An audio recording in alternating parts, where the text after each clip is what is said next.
of the DMV. This is DC News Now. Ahead at 9, millions of paychecks and programs at risk as gridlock continues tonight on Capitol Hill. What else happens if lawmakers don't strike a deal before tomorrow night's deadline? Plus, verdict in, the fate of Loudoun County's former superintendent decided. And for this weekend, well, it's decided that the sun is going to return again. We'll talk about when the sun will be shining in full and what the temperatures will be when it does. And celebrating art all night, DC's free late night art festival is back with plenty to see and do. And thank you so much for joining us tonight for DC News Now at 9 o'clock. I'm Tasmin Mahfouz. Hi, everybody. I'm Chris Flanagan. Well, Congress is barreling towards a government shutdown. Lawmakers now have a little more than 24 hours to reach a deal. So if they do not, millions of federal workers will be furloughed without pay. Women and children who rely on the government for food could lose assistance, and so much more. And here to break down where things stand in Congress right now, here's Washington correspondent Hannah Brandt. Lawmakers are scrambling to find a solution. Right now, House Republican leaders are trying to convince their members to pass a short-term funding bill. But even if they can do that, it likely won't be enough to avoid a shutdown. I don't want a government shutdown. Lawmakers are making last-ditch moves to try to keep things running as the nation hurdles towards a shutdown. Enough of the nonsense. Democrats blame House Republicans, who haven't found consensus even within their own party. House Democrats, Senate Republicans, Senate Democrats, the Biden administration, we're all aligned. The extreme MAGA Republicans are the only ones who are on an island right now, and they can't even get their act together amongst themselves. On Friday, Speaker McCarthy tried to pass a short-term funding bill that includes steep spending cuts and boosts border security. We stand up on this side of the aisle for sanity and a secure border. But hard-right Republicans tanked that bill. Not passed. Leaders could bring it up for a vote again, but even if the House passes it, it's likely dead on arrival in the Democrat-controlled Senate. This isn't a game, but unfortunately, the far right want to hold the rest of us hostage for some crazy ideas that they have that are really going to harm this country. Senators are working on their own stopgap budget bill that keeps current funding levels and gives $6 billion to Ukraine and $6 billion to U.S. disaster relief. That is the only serious solution here. But many House Republicans oppose that bill, leaving it all but certain that the government will shut down Sunday, cutting off paychecks for millions of troops and other federal workers and disrupting government services. It's a disgrace. Speaker McCarthy could try to work with House Democrats to pass a short-term funding bill, but he'd be risking his leadership position because several Republicans have told him if he does do that, they'll call for a vote to remove him as Speaker. In Washington, I'm Hannah Brandt. Our team coverage continues tonight in Northern Virginia. Thousands of federal government workers there use public transportation to get from the suburbs to the district every day. Yeah, a potential shutdown could cause a significant disruption to growing momentum for the region's rail system. Northern Virginia Bureau reporter Max Marcilla joins us live from the Backlick Road Station in Springfield. And Max, not many areas are more impacted by a potential shutdown than Virginia. And impacts in both directions. Whether you're going south to Quantico or north to the nation's capital, so many Virginians begin their days here at stations like this one. But that could all change come Monday. As one of the last trains of the week comes in at the Backlick Road Virginia Railway Express station, the excitement of the weekend is clouded by the uncertainty of next week. I've never not had a check, but you know, I'm married to a federal worker, and she's furloughed a few times because of it. Tons of federal workers in Virginia take this train to and from Union Station in D.C. multiple days a week.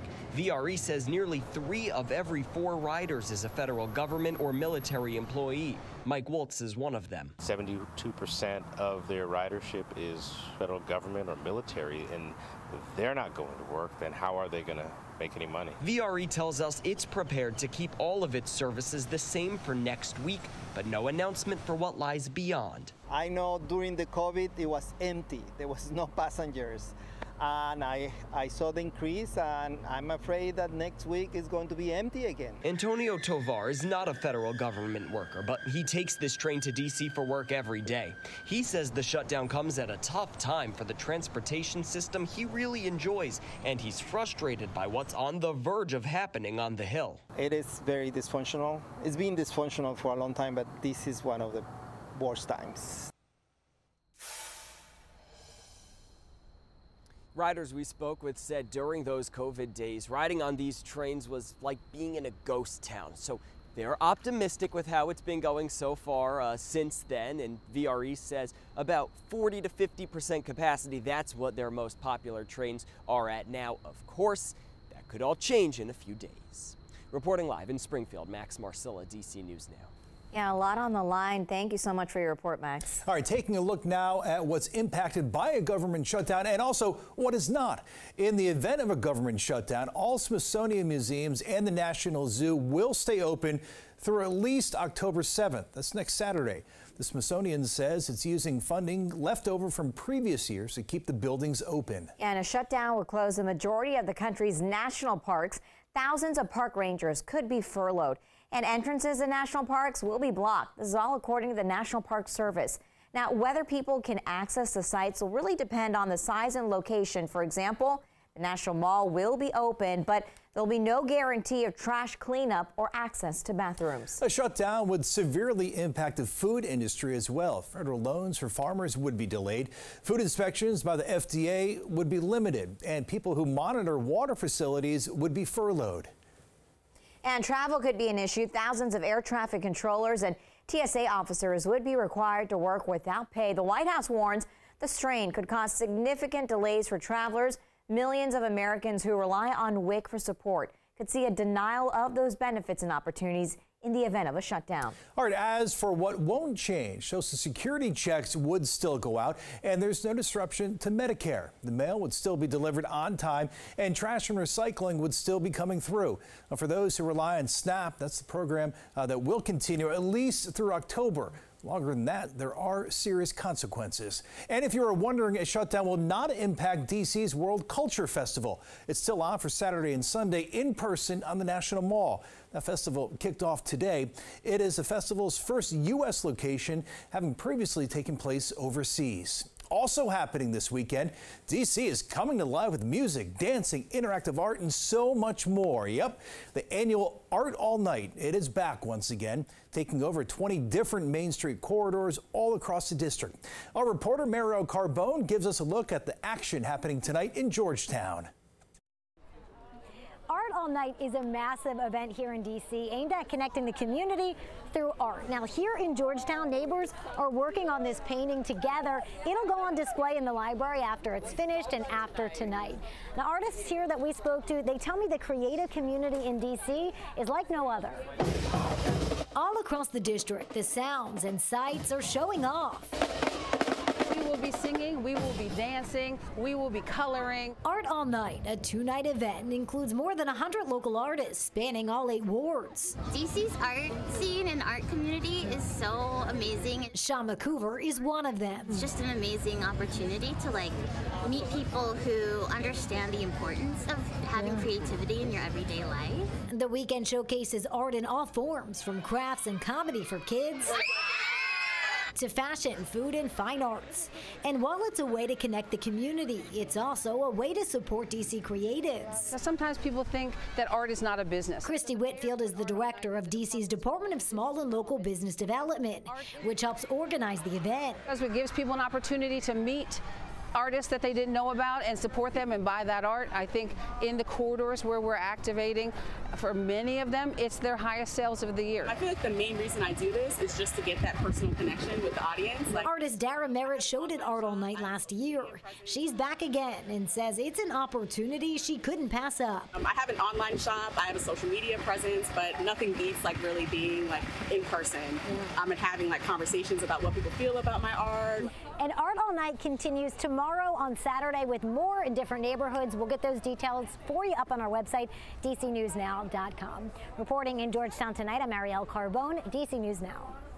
All right, pretty nice night to be out at Art All Night. Meteorologist Scott Sumner in for our chief meteorologist, Janessa Webb. Yeah, Scott, the weekend looks even better to be out enjoying all those events and venues. Yeah, especially as we go into the latter half of the weekend for sure. We're going to see temperatures warming a little bit. It's dry out there now. It'll be dry from Ariel and everybody else out there this evening.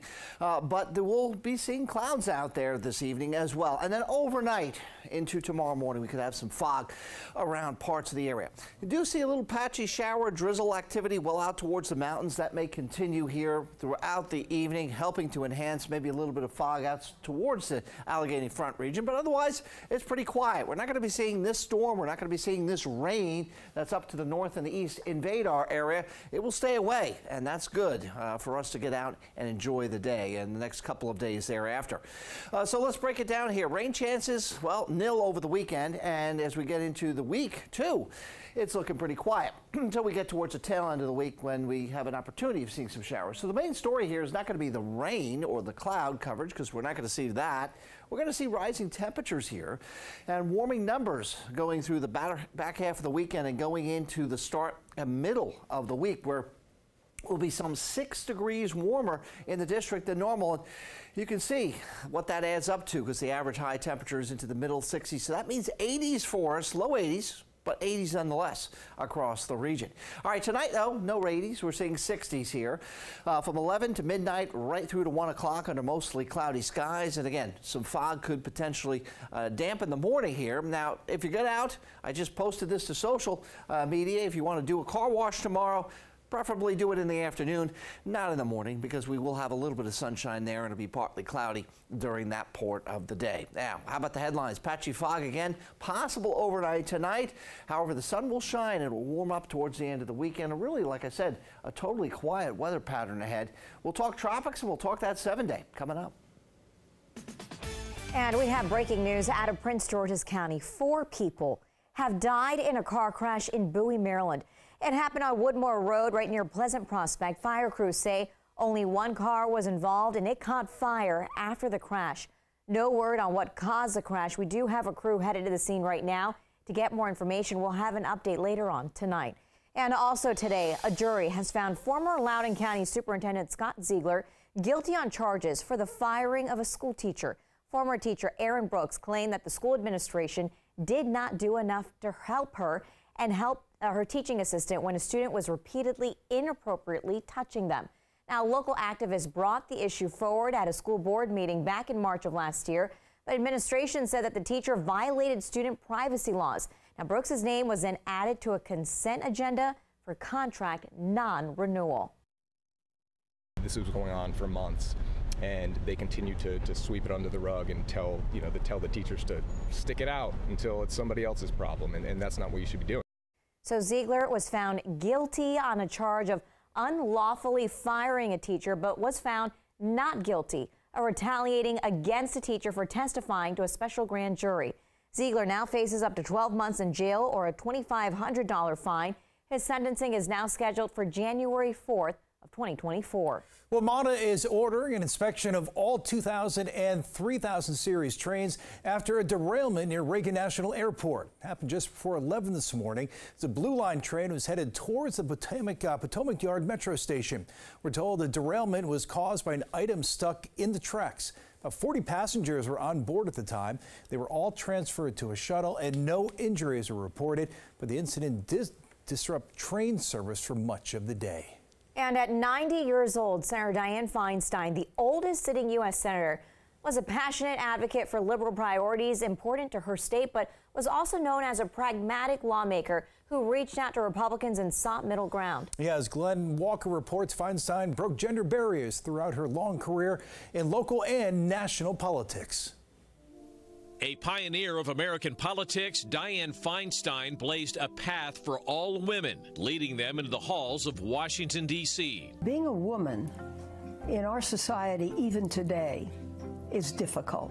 Born in 1933 and raised in San Francisco, Feinstein says her love for politics began when she was just 16. At a time when a women's role was in the home, the Stanford grad took her first job in public office in 1959 when she was appointed to the California Women's Board of Parole.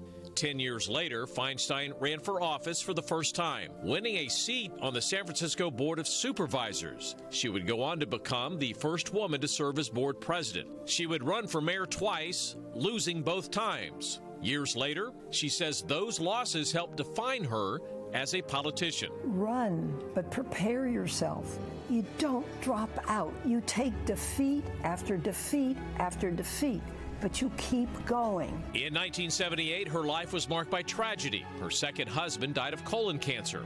Then in November of that year, the unthinkable happened. A disgruntled board member assassinated San Francisco Mayor George Moscone and fellow board member Harvey Milk, just steps away from Feinstein's office. Both Mayor Moscone and Supervisor Harvey Milk have been shot and killed. Out of the tragedy, Feinstein was appointed acting mayor, the first woman to serve in that office. She was elected twice more, holding the post until 1988. Then a failed gubernatorial bid led her to the role that would define her. In 1992, Feinstein ran for the U.S. Senate in a special election and defeated Republican John Seymour, becoming the first woman to represent California in the upper house. This is the greatest honor in my life, to represent my city and my state in the Senate of the United States. Her personal experience with gun violence helped shape what became a signature issue. Despite being in her first term, Feinstein spearheaded the most significant piece of gun control legislation in the past 30 years. The 1994 federal assault weapons ban. I've seen assassination, I've seen killing, I know what these guns can do. Feinstein would go on to become a cornerstone of the Senate, winning re-election 5 times. Along the way, she became the first woman to sit on the Senate Judiciary Committee and the first woman to chair the Senate Intelligence Committee.